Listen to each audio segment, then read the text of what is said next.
Bonjour, aujourd'hui on va voir comment renforcer ses abdominaux pour avoir un corps solide, donc corps CORE, un tronc solide esthétiquement et en performance athlétique. Ok, on voit ça tout de suite.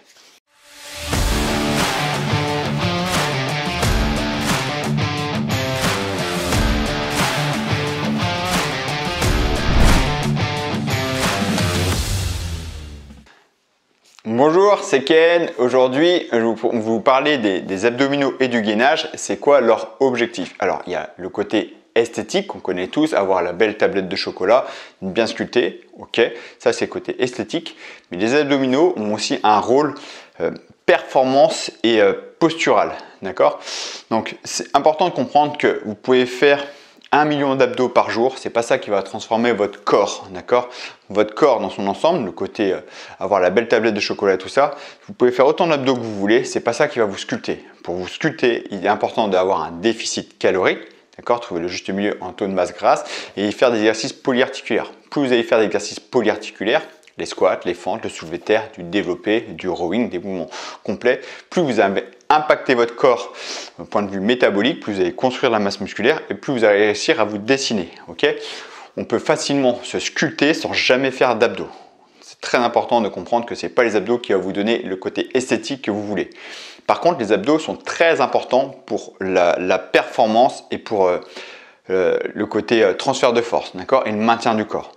Ok, donc les abdos, je vais parler des abdos en deux parties. Enfin, je vais couper ça en deux parties, c'est-à-dire il y a les abdos superficiels et les abdos profonds. Les abdos profonds, en fait, c'est le gainage. D'accord, c'est pas les abdos, c'est le gainage. Le gainage, les muscles, le transverse. Je cherchais le terme, le transverse. Le transverse, c'est des muscles profonds qui vont entourer le corps, CORE, le corps, donc le tronc.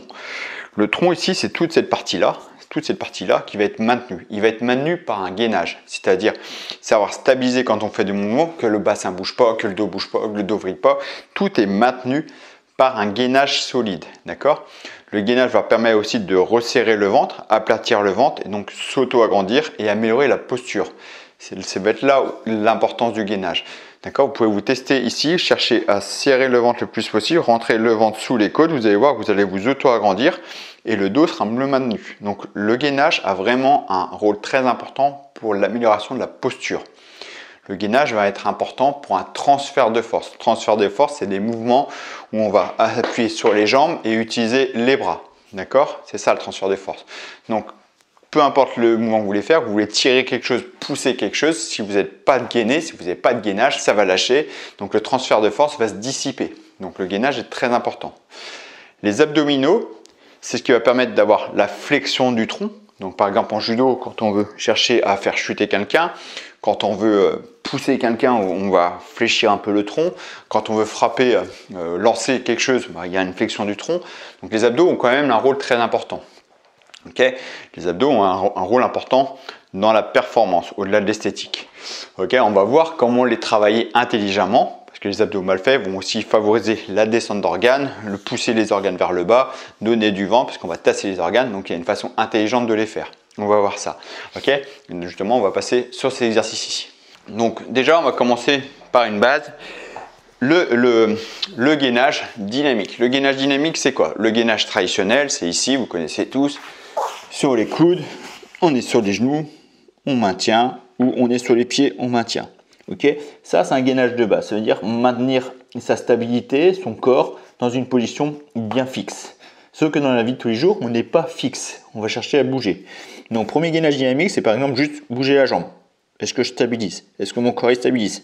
Par exemple, bouger le bras sans que le corps il bouge. Donc, je contrôle mon gainage pendant qu'il y a un mouvement de déséquilibre, d'accord? Si je lâche mon gainage ici, hop, je peux tomber, d'accord? Ça va être ça l'importance du gainage dynamique ici. Donc je bouge un bras, je bouge l'autre, sans que le corps bouge. Et ensuite, je peux prendre des élastiques, par exemple ici, hop, et je vais chercher, hop, ici, à tirer et revenir. Donc là, je vais faire un mouvement musculaire, tout en contrôlant mon gainage, d'accord? C'est important de le comprendre. Donc il y a plein de variantes de gainage dynamique. L'idée, c'est se mettre sur une position de gainage et se mettre en difficulté tout en contrôlant son bassin. Donc elle a mis des exercices pareils debout, on va voir ça après. Le crunch, les abdos, donc le crunch le plus classique, ici, c'est ça. Donc je vais faire mal, je vais mal les faire. Au début, je vais vous montrer ce qu'il ne faut pas faire. Ça, les abdos, vous connaissez peut-être ici, ça. Voilà. Et ça, vraiment, il n'y a rien de bon là-dedans, d'accord? Il n'y a rien de bon. Là, on voit, je suis en train de plier mon dos, je suis en train de me plier, pousser les organes vers le bas, pour essayer absolument amener les épaules vers les genoux. Donc au final, je vais surtout me faire mal au dos, d'accord? Pousser les organes vers le bas, enfin, il n'y a rien de bien. Pour comprendre cette flexion et protéger sa santé, je vais serrer le ventre et je vais chercher à faire la flexion du tronc, mais en m'auto-agrandissant, d'accord? C'est pas la même chose. Je suis pas en train de me plier.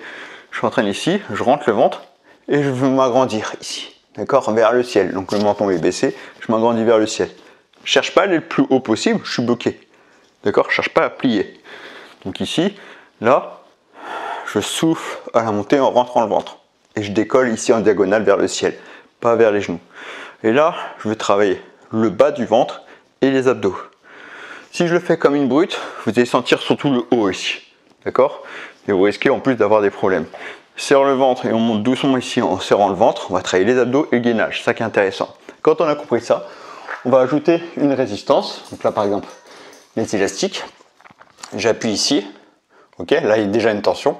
Et je vais chercher à m'agrandir, donc vers le ciel en diagonale. J'augmente la tension des élastiques en m'agrandissant. Vous voyez, je ne mets pas les mains vers les épaules. Je reviens, je contrôle mes élastiques, c'est-à-dire mes élastiques, je ne pars pas en arrière. Je contrôle ici, les mains au-dessus du ventre en fait, je maintiens la tension ici. Donc là il y a un maintien de tension au travail de gainage. Ici je monte en soufflant, travail des abdos.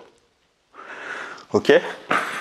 Donc ce mouvement, quand je vais mettre de la tension, ça va travailler vraiment très agréable déjà en sensation musculaire parce qu'on sent bien les abdos qui travaillent, on sent qu'on se fait pas mal au dos, on sent qu'on travaille le gainage en même temps. Et en plus en transfert, c'est un mouvement de poussée ici. Par exemple on va frapper, il y a une petite rotation ici, flexion, où on va pas chercher à se plier, on protège son dos, on va améliorer son transfert de force tout en protégeant son tronc, sa santé. Ok. Donc là c'est vraiment le meilleur exercice pour les abdos, vraiment cibler les abdos en protégeant sa santé. Mais les abdos, c'est aussi travail de rotation. D'accord? On va chercher à faire des rotations. Donc là, c'est les obliques qui vont travailler. Et pour la rotation, il y a ici les élastiques là, où je vais chercher à faire une rotation. Donc amener mon élastique ici, je vais l'emmener là-bas, ici, là. D'accord? Donc pour protéger mon dos, je vais fléchir les jambes pour ne pas bloquer mon bassin. Ici, je serre le ventre et je vais pivoter pour amener l'élastique de l'autre côté. Hop, ici, et je reviens. Là. Et je contrôle le retour. Le fait de contrôler le retour, il y a un travail de gainage pour stabiliser le mouvement. D'accord? Par exemple, un mouvement mal fait, ça va être ici, hop, là. Vous voyez, je ne contrôle rien du tout, je ne suis pas du tout stable. Donc, je serre le ventre ici, hop, je contrôle le retour, l'élastique ne me touche pas, je suis obligé de contrôler. D'accord? On peut travailler sur différents angles. Donc là, je vais vous montrer à mi-hauteur, mais ça peut être du haut. Donc, je peux mettre à genoux, par exemple, vraiment du haut vers le bas, ici. Je peux faire une petite flexion du tronc, voilà, je me fléchis un petit peu comme ça, je vais travailler aussi les abdos, mais sans me plier complètement. Encore, vous voyez bien la différence. Ici, petite flexion, hop, j'enroule un petit peu le haut du dos pour travailler en plus les abdos et en serrant le ventre, d'accord? Je ne suis pas en train de me plier. Ici, pour travailler les obliques, et on peut faire pareil, du bas vers le haut, ici, d'accord? Donc là, ça va être plus dur, ici, ok, les jambes fléchies. Travail de rotation. Ok. Pour travailler les obliques. Donc, vous avez vu là 3 gainage dynamique. On va chercher à stabiliser son corps en faisant des mouvements et en faisant des exercices. Les abdos classiques pour travailler vraiment les abdos de façon esthétique et cette flexion du tronc tout en protégeant ses organes. Le travail des obliques sous différents angles. Ok. Et ensuite, moi ce que j'aime beaucoup, c'est travailler ces notions de gainage avec des mouvements. Par exemple, ici, là sur le côté d'un bras, je vais chercher à amener le bras ici d'un bras pour travailler le pec, mais c'est une notion de gainage. Je peux chercher une jambe devant, une jambe derrière pour travailler cette stabilité. D'accord? Ici, hop, je travaille la stabilité. Travaille des obliques, ici, alterner les jambes, travailler les pecs, tout en travaillant la stabilité et les obliques. Par exemple, le développer, un mouvement de base à absolument mettre dans vos programmes, ici, une jambe devant, une jambe derrière, bien stable, ici. Donc là, je suis obligé d'être gainé, sinon, mon bassin, voilà, je me laisse tomber, je ne contrôle pas mon élastique. Donc l'idée, c'est être fort sur mon gainage, fort sur mes appuis, ici, et je stabilise. Ici, quand je tends, je contrôle le retour, mon dos part pas en arrière. Ok, je peux augmenter cette difficulté en amenant l'élastique au-dessus des épaules, donc c'est plus dur que ça en a l'air, parce que là ça me tire énormément, donc il faut vraiment bien gainer, sinon je me fais mal au dos, d'accord, je ne dois jamais avoir mal au dos. Si j'ai pas mal au dos, c'est que mon gainage est puissant. On peut le faire aussi à genoux, ici, aligné, donc je le répète, c'est plus dur que ça en a l'air. Genoux, bassin, épaules alignés, je cherche à être à peu près perpendiculaire au sol, et là je tends devant moi. Déjà ça va être dur sur les cuisses, et plus je vais monter ici, plus le travail de stabilité il est important. Là je suis vachement tiré en arrière, les cuisses travaillent énormément et le gainage travaille pour stabiliser le mouvement. Donc c'est un mouvement de poussée, triceps et pecs, et vu l'angle que j'ai choisi ici, les cuisses vont travailler pour stabiliser le mouvement et le gainage énormément pour pas me faire mal au dos. Et le gainage va travailler en rôle de protection pour le dos, c'est-à-dire je ne veux pas me laisser embarquer par l'élastique, je dois gainer fortement pour pas me faire mal au dos. Donc là c'est du gainage que je fais énormément dans tous mes programmes, ce que j'appelle du gainage fonctionnel, c'est je vais faire des exercices où il y a un maintien de posture, maintien de gainage pour contrôler le mouvement, d'accord, pour protéger mon corps. Autre exemple d'exercice que j'aime beaucoup faire, que je mets beaucoup dans mes programmes, dans mes derniers programmes surtout, ici avec la barre, ici avec élastique, donc un élastique assez dur. Et l'idée, c'est je chercher à frapper vers là, d'accord? Je prends la barre et je frappe ici, voilà. Et vous voyez, là, vu que je ne suis pas concentré sur mon gainage, je galère, ok? Je veux chercher à me concentrer, je veux frapper fort ici, ok? Donc là, les jambes, et encore, je peux mettre plus de tension. Ici, je vais gainer fort pour contrôler ici. Si je ne suis pas contrôlé sur mon gainage, je pars sur le côté, ok? Donc l'idée, c'est que je frappe, je contrôle mon gainage. Et vous voyez, l'élastique ne me touche pas l'épaule, ce qui va augmenter la difficulté de stabilité. Je vous parlais de transfert de force, l'importance du transfert de force, c'est si je mets beaucoup de tension, ce que je vais faire là, je vais rajouter une tension. Donc là, je vais augmenter la tension, ici, voilà, super dur, oui, j'y arrive pas, c'est hyper dur. Donc, si j'ai pas compris cette notion de transfert de force, donc des jambes, le gainage pour pouvoir pousser, donc ici, si je fais comme une brute sans cette notion de transfert de force, j'y arrive pas. Ok, oui, super dur. Je vais utiliser cette notion de transfert de force, donc les jambes, je vais pousser sur les jambes, ici, et pousser fort, donc peu importe la main, ici je remonte ici, si je gagne pas, voilà, j'y arrive pas, donc en mettant des jambes ici, je pousse, et là, vous voyez, je vais mettre des jambes, donc peu importe la main, ici, là, je pousse sur la jambe, je pivote, et je contrôle.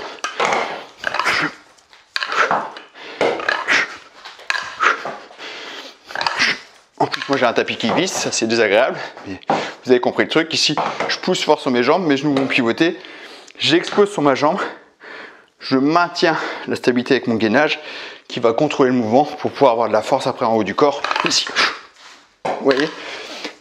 Et en haut du mouvement, je cherche toujours à stabiliser un petit peu pour être sûr de bien maintenir mon gainage. Voilà l'importance du gainage ici.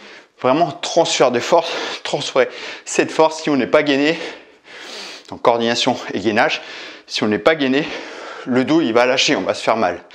Donc voilà vraiment l'importance du travail des abdos et des gainages, c'est pour le transfert de force, amélioration de performance, d'accord? Côté esthétique, c'est bien, mais c'est pas ce qui va vous donner le plus de résultats. Il faut vraiment chercher à améliorer votre santé grâce aux abdos et gainage, d'accord? Et ces exercices polyarticulaires qui vont améliorer votre esthétisme avec bien sûr l'ajustement des calories et la bonne alimentation. Bien sûr, parce que les calories, ça ne veut pas tout dire. Hein, on peut avoir un déficit de calories en mangeant n'importe quoi. Donc bien sûr, c'est une alimentation équilibrée. Ok? Donc si vous voulez un peu plus loin, si vous voulez atteindre vos objectifs physiques et athlétiques, j'ai fait une formation offerte qui est entièrement gratuite. Vous avez juste à cliquer ici, vous entrez votre mail et je vous envoie tout directement par mail. Voilà, c'est tout pour aujourd'hui. Je vous dis merci d'avoir suivi cette vidéo et je vous dis à très bientôt pour la prochaine vidéo. Ciao!